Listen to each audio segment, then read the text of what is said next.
मरचू जंगल से लकड़ियां काटकर बाजार में बेचने गया, लेकिन उसे लकड़ियों के अच्छे दाम नहीं मिले।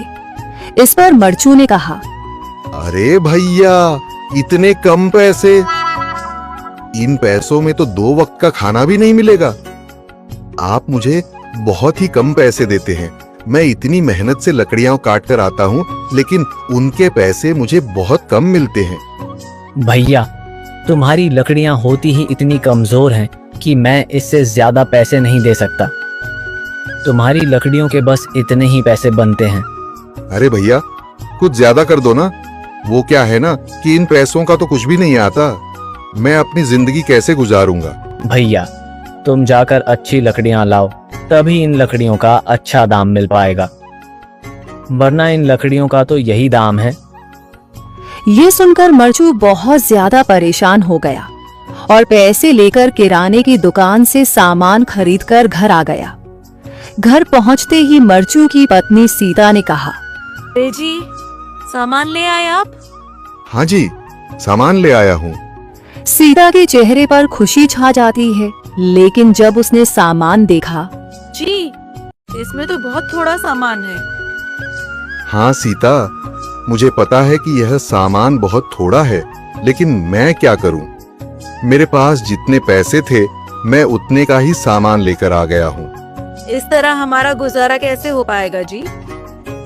आपको तो पता ही है कि हम कितनी मुश्किलों से गुजारा करते हैं। हाँ, मुझे पता है, लेकिन मैं कर भी क्या सकता हूँ?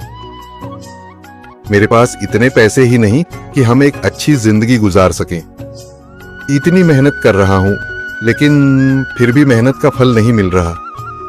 इतनी मेहनत से अच्छी लकड़ी काट कर आता हूँ, लेकिन मुनासिब दाम नहीं मिलता। मैं तो बहुत परेशान हूँ। क्या करूँ? कहाँ जाऊँ? अरे जी, आप परेशान न हो, आप कोई और काम देख लें। मैंने कई बार काम तलाशने की कोशिश की, पर किसी ने भी मुझे काम नहीं दिया। ये सुनकर सीता भी काफी ज्यादा परेशान हो गई। मरचू से सीता की परेशानी नहीं देखी गई। उसने अपनी पत्नी सीता से कहा, मैं फिर से जंगल की ओर जा रहा हूँ। अरे जी, अभी मत जाइए ना, वैसे भी शाम हो रही है। आप कल चले जाइएगा, अभी मत जाइए। ठीक है, अगर तुम रोक रही हो तो मैं नहीं जाता। मैं कल चला जाऊंगा। इसके बाद मरचू गांव में घूमने के लिए चला गया। तभी उसे एक आदमी मिला और उसने कहा, कहाँ जा रहे हो भैया? और सुनाओ, क्या हाल चाल है? जिंदगी कैसे गुजर रही है? अरे भैया, तुम्हें तो पता है कि लकड़ियां काटकर कैसे गुजारा होता है। हाँ भैया, तुम सही कह रहे हो। और आसपास के जंगलों में अच्छी लकड़ियां भी नहीं है। इसके लिए तो जंगल के अंदर जाना पड़ेगा। पर जंगल के अंदर तो काफी सारे जंगली जानवर होंगे। मुझे बहुत डर लगता है भैया, मैं जंगल में कैसे जाऊंगा? हाँ भैया, जंगली जानवर तो होंगे, लेकिन अच्छी लकड़ियां तो वहीं से ही मिलेंगी। ये सुनकर मरचू बहुत ज्यादा परेशान हो गया, लेकिन वह आदमी बिल्कुल ठीक कह रहा था। जंगल के किनारे की सारी लकड़ियां कट चुकी थीं। अब सिर्फ जंगल के अंदर ही अच्छी लकड़ियां बची थीं। अगली सुबह मरचू लकड़ियां काटने जंगल की ओर चल पड़ा। जंगल में आने के बाद मरचू ने कहा, अरे, यहाँ पर तो लकड़ियां ही नहीं हैं। वो आदमी सही कह रहा था, लकड़ियों के लिए तो जंगल के अंदर ही जाना पड़ेगा।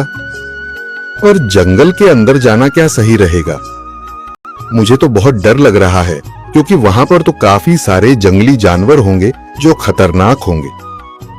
अगर आज मैं जंगल के अंदर नहीं गया तो मैं आज घर पैसे लेकर नहीं जा सकूंगा, और फिर जब पैसे नहीं होंगे तो गुजारा कैसे होगा? मरचू जंगल के बाहर खड़ा सोचता ही रहा और फिर उसने सोचा, अरे, यहाँ पर भी कोई मजबूत पेड़ दिखाई नहीं दे रहा जिससे मैं लकड़ियां काटकर घर ले जा सकूं। लगता है और अंदर जाना पड़ेगा। यही सोचकर मरचू जंगल के अंदर चला गया। अंदर जाने के बाद उसने इधर उधर पेड़ देखे, पर उसे कोई भी अच्छा पेड़ दिखाई नहीं दिया। यह सोचकर मरचू जंगल के और अंदर चला आया।